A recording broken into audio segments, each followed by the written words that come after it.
Hello, key citizens! Alam niyo ba kung bakit special ang August 19 dito sa Quezon City? Dahil ito ay Quezon Day. Ang Quezon Day ay isang holiday na nagdiriwang ng birth anniversary ni President Manuel L. Quezon, kilala bilang ama ng wikang pambansa at ang kauna-unahang Pangulo ng Commonwealth ng Pilipinas. Siya rin ang nagtatag ng Quezon City noong 1939 na ngayon ay isa na sa pinakamalaking lungsod sa bansa.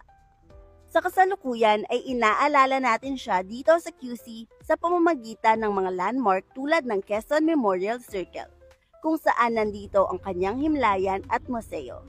Mabibisita niyo din dito ang Quezon Heritage House. Kaya ngayong August 19 ay hindi lamang ito holiday, kundi pag-alala din sa pamana ni Quezon sa ating lungsod. Happy Quezon Day, Q Citizens! Danica Lane, Aksyon, QC.